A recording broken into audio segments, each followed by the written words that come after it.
Uh,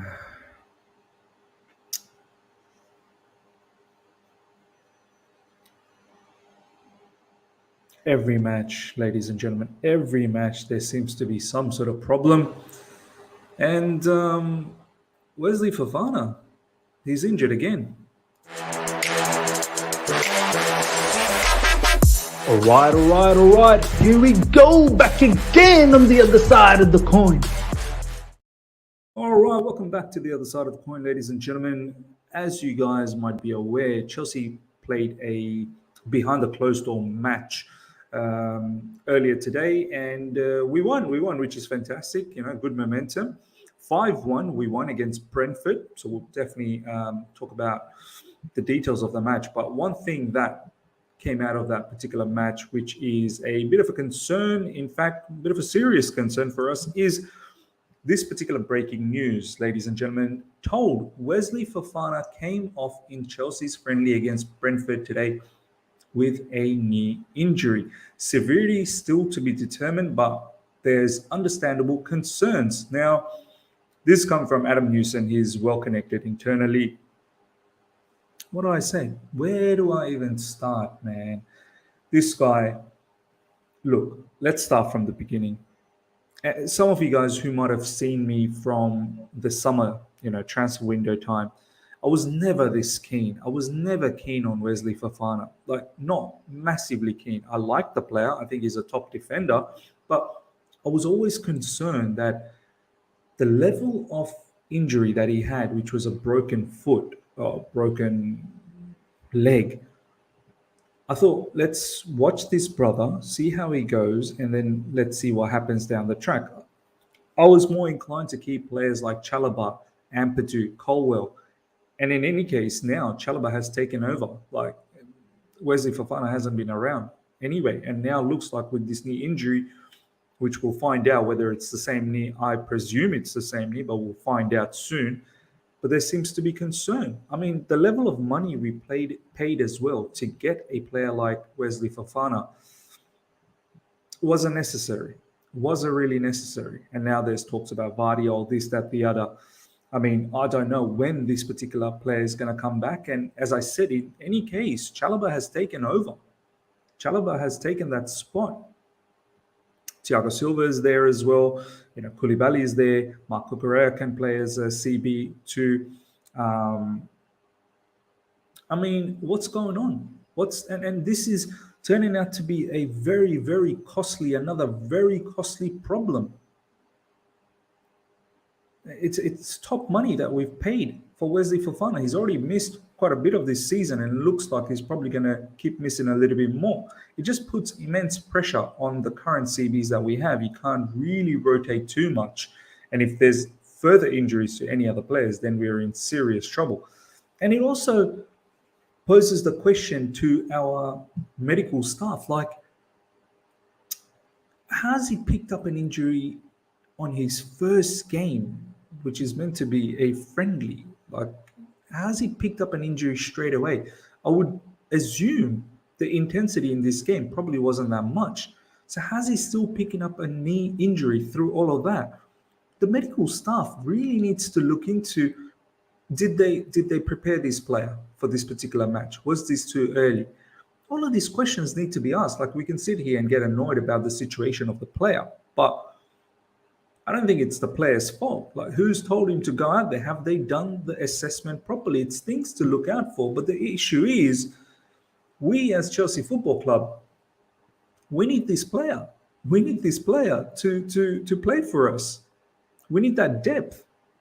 We paid good money for this particular player. And now I'm worried, do you know what I mean? Like Reece James, which we're going to get to, we know his history in regards to injuries as well. And I hope we find a good backup for him in January and not overload Reece James as well.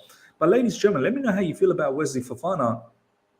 We'll find out very, very soon how long he might be away for. But the notion of the story at the moment is severity still to be determined, but there's understandable concern. He apparently went off, he was holding his knee and he went off very, very upset. So that's what's going on with Wesley Fofana. Told Chelsea beat Brentford 5-1 in the behind closed doors friendly, both World Cup internationals and academy players used in both teams. The match was played in an unusual 3:45 minutes halves format to give everyone minutes. So everyone got an opportunity, international players from the World Cup and also academy players. So that's good to know. We beat them 5-1, which is good. I've been talking about recently that I want to move on to that Bournemouth game with some sort of momentum, with some sort of confidence. And Brentford scoring, us beating Brentford 5-1 is absolutely fantastic. And out of that 5-1, Kai Havertz is the one that scored a hat-trick. Now, in regards to Reece James played 60 minutes in today's friendly, which is great. But January, please, let's help out Reece James and let's try and get a backup for him, which is very, very important. Next up, these are the goal scorers, Chelsea goal scorers versus Brentford. Kai Havertz, 3 goals. Dion Rankin, 1 goal. Dennis Zakaria, 1 goal, which is good to see. Very, very good to see that Dennis Zakaria got into the goal scoring matter of things. And look, I want to know exactly why Dennis Zakaria doesn't feature more. I'll be very, very surprised come the second part of the season if once again he's not favoured. And we need to understand why is he not being favoured. I know we can sit here, laugh, make memes about it, but what is it? Doesn't he train well? Is he not fit? Because his type of characteristic, his type of skill set is very much warranted for us in midfield. So really would love to know what's going on there. Kai Havertz with a hat-trick. I think this is fantastic. This is really good. Hopefully he can carry that momentum, carry that confidence. For me, as I said, this second half of the season, if Kai Havertz wants to save his Chelsea career, he needs to perform out of his skin massively. So good to see Kai Havertz scoring in this 5-1 win. And further goes on to say Chelsea Dodgers from Simon Phillips and Felix Johnson, who are the ones been reporting heavily on this. So do follow them if you're not following them on Twitter. Bit of extra info: there was no Thiago Silva or Ruben Loftus-Cheek. The latter is still out injured. I mean, understandable. Thiago Silva's not around. It was only about a week and a bit ago that they got eliminated out from the World Cup, Brazil, and. Yeah, I'm okay. I'm okay with that. I'm sure Thiago Silva will be back into training very soon. But Ruben Loftus-Cheek, he's still out injured. What happened to him?